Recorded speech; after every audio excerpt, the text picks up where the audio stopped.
안녕하세요. 1학년 11반 26번 황윤아입니다. 기술적인 문제로 인해 얼굴이 나오는 부분은 이거밖에 없으니 참고해 주시기 바랍니다. 감사합니다.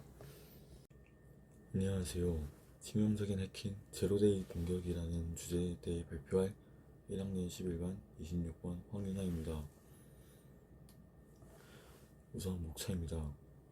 저는 탐구 주제를 정한 이유, 제로데이 공격이란 무엇인가, 제로데이 공격의 방식과 피해, 제로데이 공격의 사례, 그리고 결과 및 결론, 이 순서대로 발표를 진행할 예정입니다.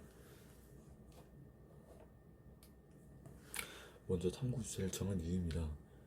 프로그래밍을 하다 보면 가끔 자신이 짠 코드나 프로그램에 문제가 있는 줄도 모르고 넘어가는 경우가 있습니다. 이런 문제가 있는 프로그램이 배포한 뒤에 이런 오류가 발견되는 경우가 있는데요. 해당 오류를 수정한 패치 혹은 다른 대처가 이루어지게 되는데, 이 패치 혹은 대처가 늦게 된다면 이 오류를 악용하여 해킹을 시도할 수 있게 됩니다.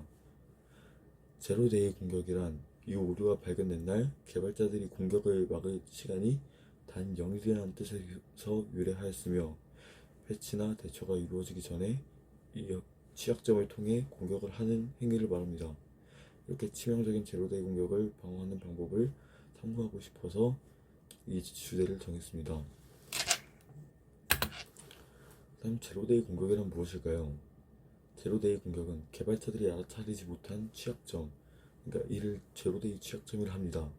이 취약점을 통해 사용자들에게 이 기기에 바이러스를 심거나 해킹을 하는 등 다른 사용자를 공격하는 행위입니다. 이 그림을 제가 간단하게 도식화를 해봤는데요.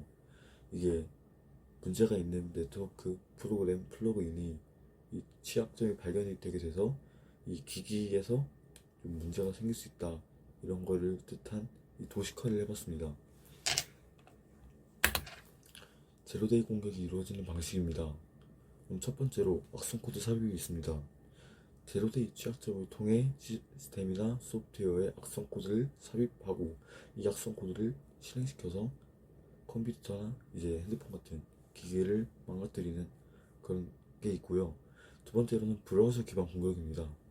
웹 브라우저의 제로데이 취약점을 이용하여 사용자가 악성 웹사이트를 방문하면 공격이 시작되는 건데요.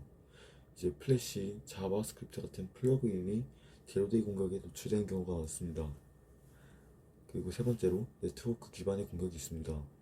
네트워크 장비 혹은 서버의 취약점을 이용하여 네트워크 트래픽을 탈취하여 이 정보를 뺏어내거나 혹은 기기의 관리자 권한을 획득하여 이제 기기에 또 악성 코드를 심거나 그런 등 정보를 빼내거나 하는 등 여러 가지 피해를 입힐 수가 있습니다.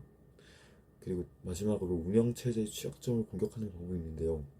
맥이나 윈도우, 리눅스 같은 이제 OS를 운영체제라고 하는데, 이 운영체제에서 제로데이 취약점이 발견된다면 해커가 시스템에 접근하여 관리자 권한을 보다 쉽게 탈취하여 이 정보가 누출될 수 있습니다.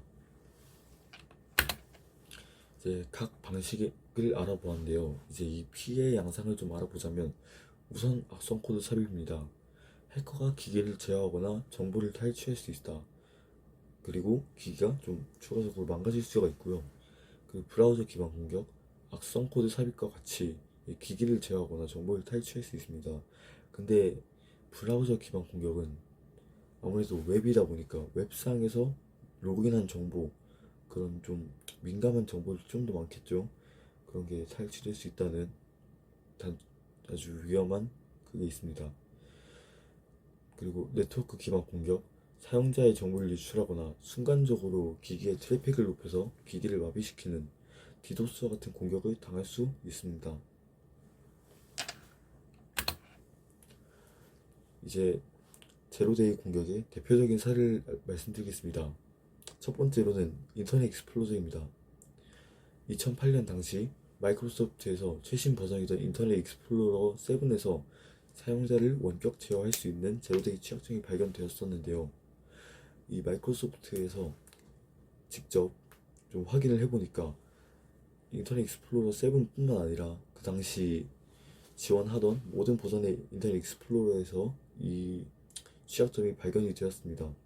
이게 좀 상당히 늦게 발견된 케이스여서 좀 피해가 많았을 것으로 예상이 되는데요.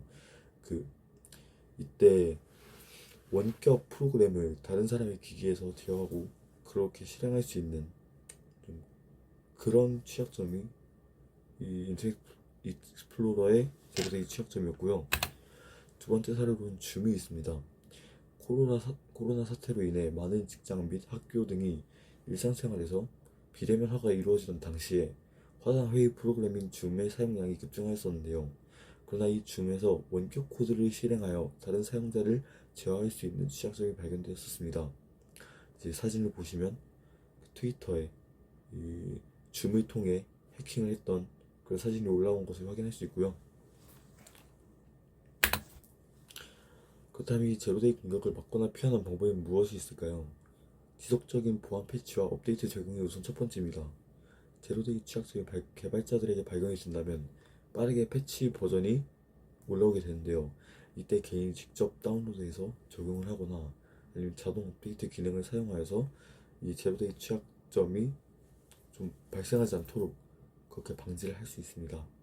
두 번째로는 안전한 웹 브라우징 환경 유지입니다. 웹을 통한 경우에는 플러그인이 문제인 경우가 많습니다. 예를 들어 자바나 플래시 같은 이런 플러그인이 문제인 경우가 많은데요. 이 플러그인을 사용하지 않는 경우에는 비활성화시키거나 아예 삭제해버리는 그런 대처 방법이 있습니다.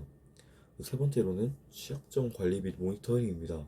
정기적으로 시스템을 스캔하여 알려진 취약점을 탐지하여 막거나 수정함으로써 제로데이 공격을 방지할 수 있습니다. 또한 CVE와 같이 취약점 정보를 공유하는 네트워크를 이용하여 최신 취약점 정보를 얻을 수 있습니다. 결론입니다. 제로데이 공격은 공격당하는 사이트 혹은 프로그램의 사용자 수가 많으면 많을수록 그 빈도가 잦을 뿐더러 좀 굉장히 강도가 세게, 그러니까 더 위험할 수 있습니다. 이용자들이 많은 만큼 제로데이 취약점이 발견되기 쉽고 많은 사람이 공격 대상으로 설정될 수 있기 때문입니다. 이러한 제로데이 공격은 개발 과정에서 발견되지 않은 오류이기 때문에 사전에 방지하는 것과 즉각적으로 방어하는 것이 매우 어렵습니다. 그러므로 사용자들이 계속해서 보안 패치를 즉각 적용하는 것, 그리고 신속한 대응 체계를 구축하는 것, 그리고 애초에 제로데이 공격이 발생할 수 있는 검증되지 않는 사이트를 방문하지 않는 것, 그리고 마지막으로 안전한 기기 사용을 위한 보안 교육을 받는 것 등이 굉장히 중요하면서 이를 위해 지속적인 모니터링, 시스템 세분화, 악성 코드 탐지 도구를 활용하는 등 여러 방어 전략이 필요합니다. 또한 제로데이 공격이 발생하는 즉시 그것을 탐지해내는 것이 제일 중요하다고 생각됩니다.